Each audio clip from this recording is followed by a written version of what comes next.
Assalomu alaykum azizlar. Bugun sizlar bilan ajoyib mavzularda gaplashamiz. Bu ko'rib turganingiz shunchaki daraxt mevasi yoki yaproqlar emas, bu qadimgi tabiblar shifoi ilohiy deb atashgan.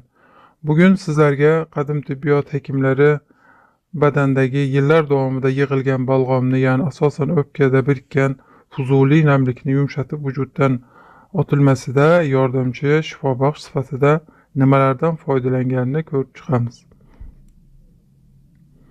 Asosan bu qarag'ayni bargidan tayyorlangan damlama va ingalyatsiyalar tomoq og'rig'ida, yo'talda juda foydali, nafas olishni yaxshilaydi. Eskidan juda ham keng qo'llanilgan bular.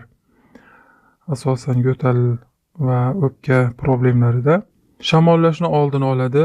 Qarag'ay o'rmonda sayr qilish, dam olish asabni tinchlantiradi, stressdan uzoqlashtiradi, ammo har qanday sog'liq uchun foydali vositani qo'llanishdan oldin shifokor bilan maslahatlashish kerak bo'ladi. Zaten o'rmonga borib dam olishni o'zi bir shifodir.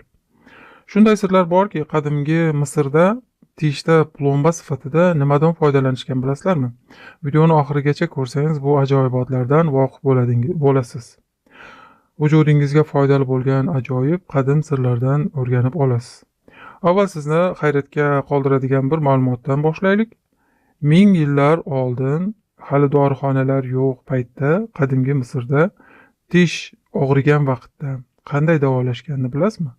Qarag'ay shirasi, ya'ni saqichi, xullas smola deyiladi ruschasiga, maxsus usulda uni eritib tishga plomba sifatida ishlatganlar. Ana o'sha og'riq vaqtida, chidab bo'lmaydigan og'riq,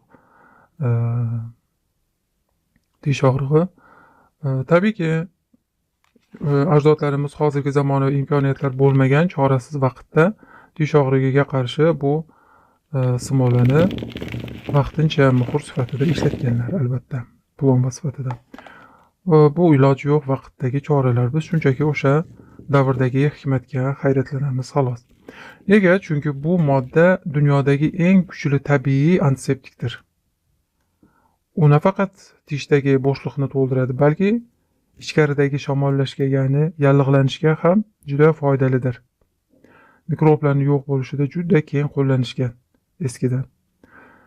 Endi Abu Ali ibn Sino, bu hekim, tibb qonunlari asarida qarag'ay mevasi va saqichini badandagi yomon hidlarni vujuddan haydashga yordamlashuvchi deb hisoblagan. Immunitetni ko'taruvchi shifobaxshlar qatoriga qo'shgan buni. Ko'ngil ayniganda, oshqozon bezovta bo'lganda, daraxt mevalaridan asalli maxsus majunlar tayyorlashib, oshqozonga quvvat beruvchi shifobaxsh sifatida foydalanganlar. Butun ovqat hazm qilish tizimini yaxshilashga yordam beruvchi tarkiblarni qatoriga qo'shgan. Ibrohim hazratlari qarag'ay daraxtini yashash energiyasining ramzi deb bilganlar. U kishi aytadiki, agar bir kishining mizoji sovib ketgan bo'lsa, sovuq mizoj bo'lib qolgan bo'lsa, ya'ni sovuqlikka mayl bo'lgan bo'lsa, doim horg'in, tezda charchoq, kuchsiz, holsiz his qiladigan kishilar shifo bo'lishini aytgan bu mevani. Qarag'ay tutuni esa insonning zehnini ochilishi va ruhiy siqilishlarni davolashda keng foydalangan. Mana endi asosiy qismga keldik. Bu shishka deyiladi ruschasiga, qo'zaloq deyiladi biz turkchasiga. Xo'sh, buni nima qilamiz? Juda past olovda qaynatish mumkin. Balki damlash deyiladi. Bunda past olovda, chunki tarkibidagi uchuvchi yog'lar va vitaminlar yo'q bo'lishiga sabab bo'ladi agar qattiq qaynaydigan bo'lsa. Faqat qo'zaloqning mizoji issiq, quruq bo'lgani uchun qabzlikka olib kelishi mumkin. Ya'ni smola ichakdagi namlikni shimib oluvchi hisoblanadi. Bu yopishqoq modda zaten. Shuning uchun uni muvozanatlovchilar bilan birga ishlatiladi, asal bilan. Yoki eng keragi nima bilasizlarmi? Quruq va issiq mizojli shifobaxshlardan foydalanganda albatta eng keragi sof suv hisoblanadi. Chunki mizoji quruq bo'lgan narsalar albatta vujudga ta'siri bor, qurutuvchi, isituvchi. Shuning uchun suvni bu paytda ko'proq ichishga to'g'ri keladi do'stlar. Endi kelamiz. Buni qaynatib pekmez deyiladi, shinni deyiladi o'zbekchasiga. Tayyorlashadi. Ya'ni qo'zaloq shurubi deyiladi bu Turkiyada. Qaynataverib, maxsus ichiga shakar solishadi yoki bo'lmasam asal solishadi.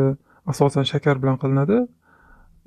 Haqiqiy tabiiy shakar bo'lsa, u bo'ladi. Hani o'zi qaynab shinni bo'ladi. Endi yana bir yo'ntam bor. Mashhur eski tabiblarimizni foydalangan usullaridan biri. O'sha haqida ozgina gaplashamiz. Bu qarag'ay mevasini qo'zaloq deyiladi Turkiyada. Shishka deng, qo'zaloq deng. Qo'zaloqchalarni yaxshilab yuvib olish kerak.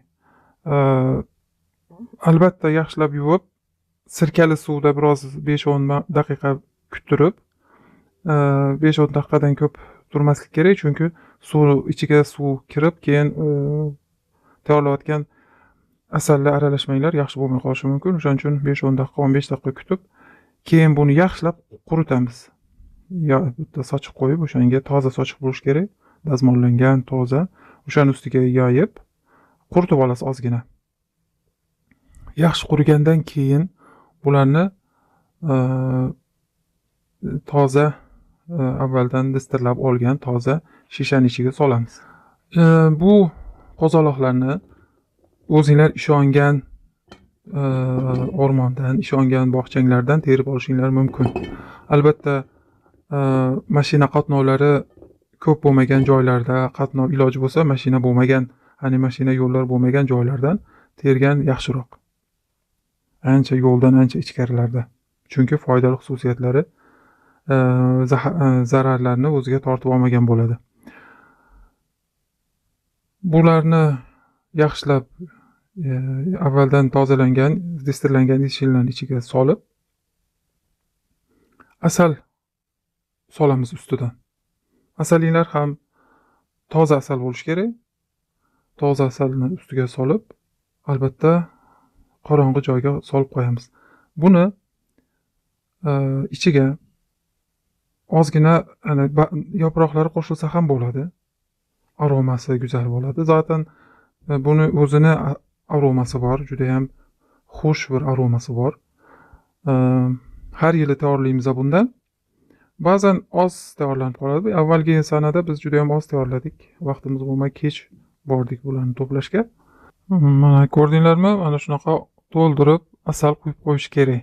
Va buni biroz kun issiqda, quyoshning nurida biroz kuttirsanglar bo'ladi. Chunki asal ham biroz eriydi va bu qo'zaloqlarni shirasi chiqa boshlaydi. Men yana bir idishga soldim. Bu ko'piradi.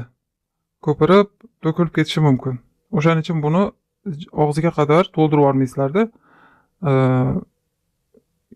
Biroz yarimdan biroz ko'proq bo'lsa bo'ladi. Quyosh nurida biroz kuttirsanglar bo'ladi va olib qo'yasizlar. Qorong'i joyda turadi. Zamon-zamonda aralashtirib turish kerak. Kontrol qilib, nima bo'lyaptimi, erib, suvi chiqdimi, aralashdimi, o'shalarga qarash kerak. Mana bizlarni avvalgi yilda tayyorlab qo'ygan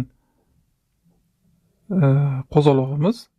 Bu juda ham yaxshi. Shamollagan vaqtda hamon bundan ozgina o'tkirligiga qarab ichiladi-da. Juda ham qo'zaloqlar oz bo'ladigan bo'lsa, bir qoshiq bir stakanga, mana kattaroq stakanga bir qoshiq solsa bo'ladi. Qo'zaloqlar oz bo'ladigan bo'lsa, biroz vaqt o'tib ketgan bo'lsa, qo'zaloqlar ko'p va yosh bo'ladigan bo'lsa, ganch, ya'ni hali yashil bo'ladigan bo'lsa, uni albatta kichik qoshiqning yarmida 5 gramlikda suvga qo'shib ichiladi. Kuchli doridir, juda ham shifobaxshdir. Ko'p ichib yubormaslik kerak albatta. Mana ko'rdinglarmi? Ancha qarib qolgan vaqtda olindi bu. Qarib qolgan o'rta yoshlarda olindi o'sha qo'zaloq. Yam yashilmasdi, biroz kattayib qolgan edi. Yashildi, ammo katta bo'lib qolgan edi-da. Asalga solib, asalning rangi o'shaning rangi bilan aralashib, bir juda ham hidi bor, yaxshi hidi bor. Ichgan sayi ichgingiz kelaveradi. Xolodilnikda saqlasangiz ham bo'laveradi, lekin hamma yoq asalga tegib turgan bo'lsa, sovuq joyda saqlashingiz mumkin, tayyor bo'lgandan keyin. Xolodilnikda tursa ham bo'ladi, lekin hamma joyiga asal tegmayotgan bo'lsa, xolodilnikga qo'yish kerak. Asal mikroblarga qarshi juda ham kuchli antiseptikdir. O'shaning uchun asal qoriydi. Bu qo'zaloqlarni qoruvchidir. Mana ko'rdingizmi? Asalning rangi sariq emasda, o'sha qo'zaloqning rangiga o'tib ketgan. Ko'rdingizmi? Qizil, ya'ni qahva rangi deydimi? O'sha rangda bo'lib, mana chiroyli. Inson ichkisiga uradi. Qishda, ayniqsa sovuqda shamollab, gripp bo'lib, yo'tal bo'lib qolgan vaqtda juda ham shifobaxsh, odam ishtahasi bo'lmagan vaqtda ishtaha ochuvchi hisoblanadi. Qon aylanishini yaxshilaydi, insonga energiya beradi. Faqat doktor maslahati bilan ichish kerak, miqdorini ko'paytirib yubormaslik kerak. 5 gramdan ichiladi. 5 gramdan ichib ko'rish kerak doktor maslahati bilan. Sog' bo'ling, salomat bo'ling, Allohga omad bo'ling, ko'rishguncha.